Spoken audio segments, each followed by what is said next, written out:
कहानी की शुरुआत में हमें एक बच्चे को दिखाया जाता है जिसका नाम थोर हेडियल होता है। वहाँ पर बर्फ के बीच में कुछ पानी उभरा हुआ होता है जिसके ऊपर बर्फ की दो सिल्लियां हैं और जो दूसरी बर्फ की सिल्ली होती है उसके ऊपर इनकी एक आरी है। इनमें से कोई बच्चा वहाँ पर नहीं जाना चाहता लेकिन थोर वहाँ पर जाता है। हालांकि सब बच्चे उसे मना करते हैं और जब वो वापस आ रहा होता है तो उसका पैर पानी में स्लिप हो जाता है। वो डूबने लगता है लेकिन तभी एक बच्चा उसे पानी से ऊपर खींच लेता है। थोर को घर पर लाया जाता है और थोर के डैड थोर से कहते हैं कि मुझे लगता है कि तुम्हें एक सबक मिल चुका है, मुझसे वादा करो कि तुम जिंदगी में इस तरह का रिस्क कभी नहीं लोगे। लेकिन थोर इनकी इस बात का जवाब नहीं देता। अब धीरे धीरे वक्त गुजरता है और साल आता है सन 1937। थोर अब बड़ा हो चुका है। वो एक एथनोग्राफर और एक एडवेंचरस है जो पोलिनेशिया के बीच पे है। पोलिनेशिया बहुत ही फेमस है। ये एक ऐसी जगह है जहाँ पर 1000 से भी ज्यादा आइलैंड्स हैं। हालांकि इनमें से कुछ आइलैंड्स ऐसे हैं जो अपने आप में एक अलग कंट्री हैं और ज्यादातर आइलैंड्स पर दूसरी कंट्रीज का हक है। थोर अब यहीं पर रहता है। वो यहाँ की जिंदगी को, यहाँ के लोगों को स्टडी करता है। और एक दिन जब थोर अपनी गर्लफ्रेंड के साथ यहाँ पर एक बूढ़े आदमी के पास बैठा होता है तो वो उससे पूछता है कि आपके एंसेस्टर्स यानी कि आपके पूर्वज कहाँ से आए थे। वो बूढ़ा आदमी बताता है कि टिकी, मतलब कि इनके गॉड ने यहाँ इस आइलैंड पर ले आए। इस जगह से जो ओशन के दूसरी तरफ है वो ईस्ट है। वो उस तरफ इशारा भी करता है। थोर इस बात पर हैरान हो जाता है। वो बूढ़ा आदमी कहता है कि हर चीज ईस्ट से आती है, ये सूरज, हवा, बिजली, सब कुछ। और हमारे पूर्वज ईस्ट से साउथ की ओर आए थे, यानी कि उन्होंने अपना सफर उस जगह से शुरू किया था जिस जगह से सूरज उगता है और वो उस तरफ चले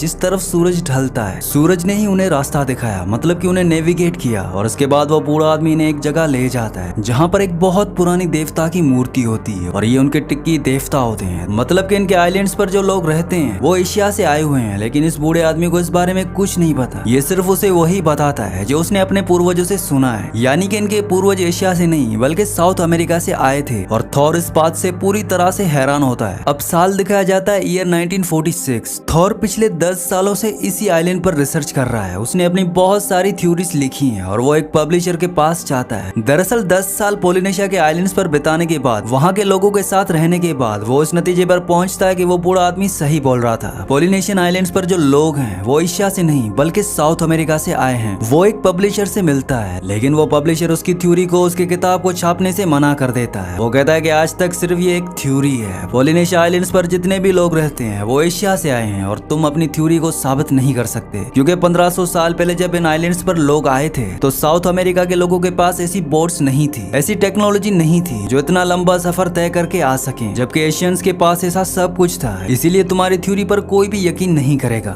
थोर कहता है कि वो राफ्ट के जरिए यहाँ तक आए थे। इस बात पर पब्लिशर को हंसी आती है। वो कहता है कि तुम्हारे पास अगर यही थ्योरी है, तुम्हारे पास अगर यही एविडेंस है तो तुम एक काम करो, तुम पोलिनेशिया तक जाओ और अगर तुम ऐसा कर पाए वो भी एक राफ्ट के जरिए, तो मैं तुम्हारी किताब को, तुम्हारी थ्योरी को छाप दूंगा। दरअसल वो ये सब इसलिए कहता है क्योंकि इतने बड़े ओशन को एक राफ्ट से पार करना लगभग नामुमकिन है, क्योंकि इतना लंबा सफर और ओशन में जिस तरह की मुश्किल होती है, जिस तरह की लहरें होती हैं, एक छोटी सी राफ्ट से उस ओशन को पार नहीं किया जा सकता। और थोर के पास अपनी थ्योरी को साबित करने का अब एक ही तरीका है कि वो साउथ अमेरिका से पोलिनेशिया के आइलैंड पर जाए। और ये सफर 8000 किलोमीटर से भी ज्यादा का है, वो भी एक ऐसे ओशियन में जहाँ पर बड़े बड़े शिप्स भी डूब जाते हैं। इसके लिए थोर को फंडिंग की भी जरूरत है। वीडियो में आगे बढ़ने से पहले आप सबसे रिक्वेस्ट है कि मेरे 99% व्यूवर्स वीडियो तो देखते हैं लेकिन चैनल को सब्सक्राइब नहीं करते और ना ही वीडियो को लाइक करते हैं, तो आप सबसे रिक्वेस्ट है कि चैनल को सब्सक्राइब और वीडियो को लाइक लाजमी से कर दिया करें। वो एक मैगजीन वालों के पास जाता है और वो कहता है कि वो 8000 किलोमीटर का सफर तय करेगा साउथ अमेरिका से पोलिनेशिया के बीच तक। और ये सफर वो लकड़ी की ऐसी राफ्ट पर करेगा जो आज से 1500 साल पहले चलती थी। इसमें कोई भी सहूलत नहीं होगी, कोई सेफ्टी नहीं होगी। मैगजीन वाले उसे फंडिंग करने से मना कर देते हैं। वो कहते हैं कि हम सुसाइड के लिए फंडिंग नहीं करते। वैसे भी स्कूल का छोटे से छोटा बच्चा भी जानता है कि पोलिनेशिया के जो आइलैंड्स थे उन्हें एशियंस ने डिस्कवर किया था, ना कि साउथ अमेरिकन ने। जबकि थोर का ये कहना है कि कोलंबस के अमेरिका पहुंचने से पहले साउथ अमेरिका के लोग पोलिनेशिया के आइलैंड्स तक पहुंच गए थे। थोर यहाँ से रेस्टोरेंट में जाता है जहाँ पर कुछ प्रोफेशनल लोग होते हैं जो समंदर के अंदर काफी वक्त बिता चुके हैं। और थोर इन सबको एक राफ्ट का स्केच दिखाता है और वो कहता है कि इसका नाम है कॉन्टिकी और इस राफ्ट से हम 5 लोग पेरू से पोलिनेशिया तक सफर तय करेंगे, जो कि 8000 किलोमीटर से भी ज्यादा का है। यहाँ पर एक आदमी होता है, वो कहता है कि मैं अटलांटिक ओशन में 22 दिन तक एक राफ्ट पर रह चुका हूँ और ये सफर तय करना नामुमकिन है, क्योंकि आप इतने बड़े समुद्र में एक छोटी सी राफ्ट को कंट्रोल नहीं कर सकते, उसे डायरेक्शन नहीं देख सकते। और जो डिजाइन तुमने बनाया है, इसके बेस में जो तुम लकड़ियां लगाओगे, जिन्हें तुमने रस्सियों से बांधा होगा, कुछ ही दिन में वो रस्सियां टूट जाएंगी और हम उस समंदर में फंस जाएंगे। वहाँ पर हम सिर्फ एक ही चीज का इंतजार कर सकते हैं और वो है मौत। यही रेस्टोरेंट में एक आदमी बैठा होता है जिसका नाम होता है हारमन। हारमन इनकी सारी बातें सुन रहा होता है। वो थोर के पास जाता है और वो कहता है कि मुझे राफ्ट वाला तुम्हारा आइडिया बहुत अच्छा लगा, मैं भी तुम्हारे साथ चलना चाहूंगा। थोर कहता है कि क्या तुम एक सेलर हो? हारमन कहता है कि नहीं, लेकिन तुम भी सेलर नहीं हो। वो बताता है कि वो एक इंजीनियर है, लेकिन फिलहाल वो रेफ्रिजरेटर बेचता है। थोर उसे अपनी टीम में शामिल कर लेता है और इस तरह से थोर को अपनी टीम का पहला मेंबर मिल जाता है। लेकिन अभी भी सबसे बड़ी मुश्किल फंडिंग की है और अपने घर पर अपनी वाइफ लिव को कॉल करता है और वो कहता है कि मैं क्रिसमस पर घर नहीं आ पाऊंगा क्योंकि मैं डायरेक्ट पेरू जा रहा हूँ। उसकी वाइफ उसे ऐसा करने से मना करती है। थोर कहता है कि अगर मैंने ये नहीं किया तो मैं खत्म हो जाऊंगा। मैंने अपनी जिंदगी के 10 साल इस थ्योरी को दिए हैं और मुझे ये करना ही होगा। उसकी वाइफ उसे कहती है कि तुम तैरना भी नहीं जानते और तुम्हारे साथ तुम्हारे बच्चे भी हैं, लेकिन वो अपने सपनों को पूरा करना चाहता है, इसीलिए वो क्रिसमस पर घर नहीं जाता और सीधा पेरू चला जाता है। यहाँ पर इनकी टीम और साथी होते हैं जो सफर पर इन दोनों के साथ जाएंगे, यानी ये कुल मिलाकर 5 लोग हैं। यहाँ पर बड़ी बड़ी लकड़ियां होती हैं जिनके ऊपर वो तीनों बैठे होते हैं और थोर ने बताता है कि हम इन लकड़ियों से राफ्ट बनाएंगे और तरीका ठीक वैसा ही होगा जैसे आज से 1500 साल पहले यहाँ के लोग राफ्ट बना के पोलिनेशिया गए थे, क्योंकि ये उसमें फेरबदल नहीं कर सकते, कोई टेक्नोलॉजी नहीं लगा सकते। अगर इन्होंने ऐसा किया तो इनका दावा गलत हो सकता है। इन्हें खाने पीने के लिए और सामान के लिए बहुत पैसों की जरूरत है, इसीलिए थोर एक आदमी के पास जाता है जो कि बहुत अमीर होता है और थोर उसे कहता है कि मैं साबित करना चाहता हूँ कि पोलिनेशिया के जो लोग हैं जो वहाँ पर फंसे हैं वो यहीं के लोग हैं, मतलब के साउथ अमेरिका के। ये बात सुनकर वो आदमी हैरान होता है, लेकिन वो थोर को फंडिंग करने के लिए तैयार हो जाता है और इस तरह से थोर को और उसकी टीम को पैसे मिल जाते हैं। इनके सफर की खबर न्यूज़पेपर में भी छपती है और यहाँ पर एक फोटोग्राफर आता है और वो भी थोर की टीम में शामिल हो जाता है ताकि वो पेरू के सफर को कवर कर सके। अभी अपनी राफ्ट बना लेते हैं और इन्हें अलविदा कहने के लिए कई लोग समंदर के किनारे आते हैं और इन सबको यकीन है कि अब इन्हें कोई कभी दोबारा नहीं देख सकेगा,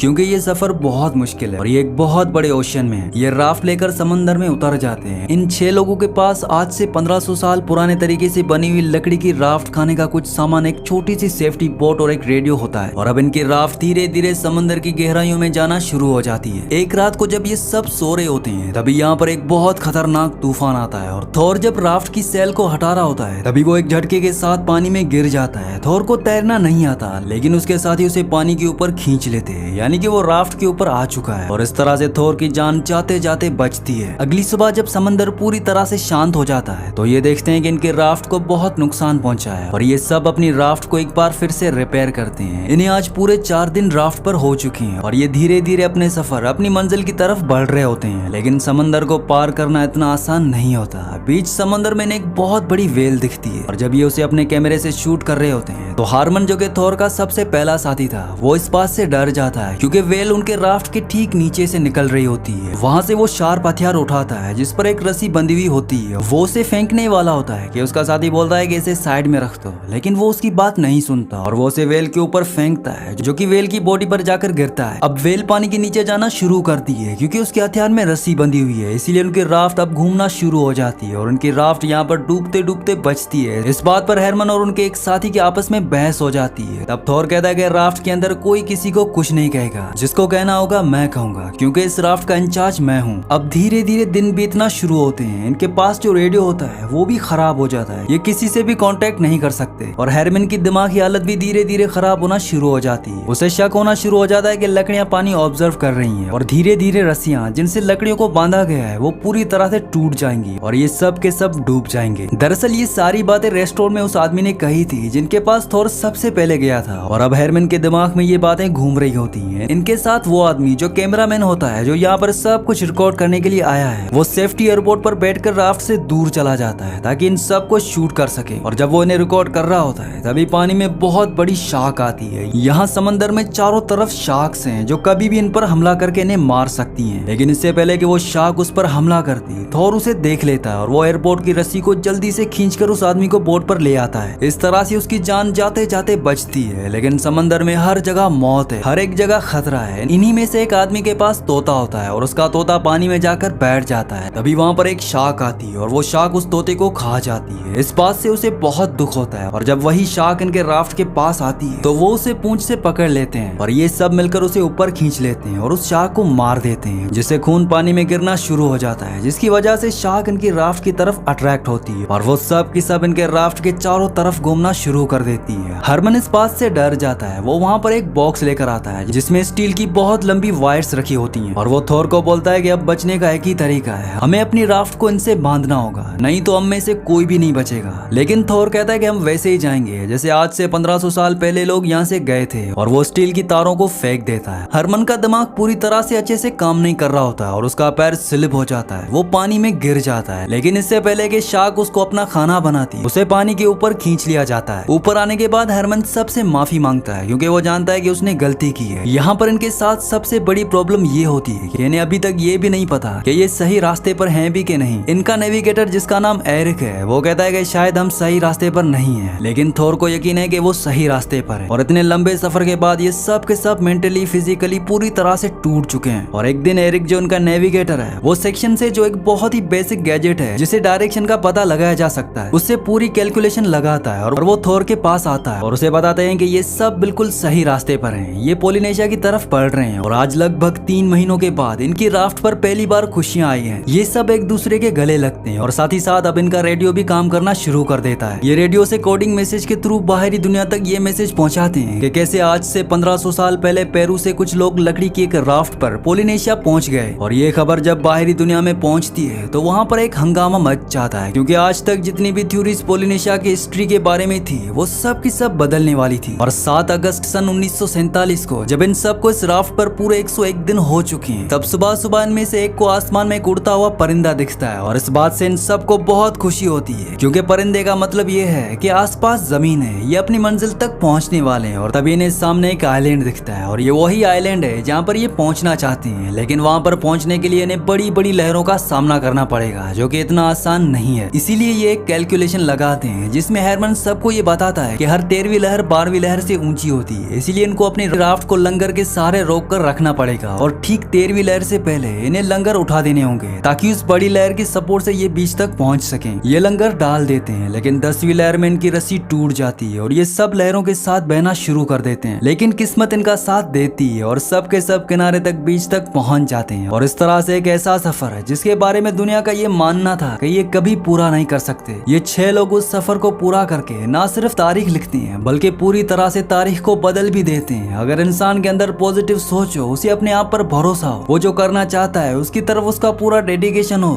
तो उस दुनिया में ऐसा कोई भी काम नहीं हो सकता जो आप पूरा नहीं कर सकते। इसीलिए इंसान को पॉजिटिव होकर हमेशा आगे बढ़ते रहना चाहिए। इसी के साथ इस मूवी का एंड हो जाता है। अगली कहानी आप किस मूवी पर सुनना चाहते हैं मुझे नीचे कमेंट्स में जरूर बताना। और अगर ये वीडियो आपको पसंद आई हो तो इस वीडियो को लाइक लाजमी से कर देना और मजीद ऐसी वीडियोस देखने के लिए इस चैनल को भी सब्सक्राइब कर देना।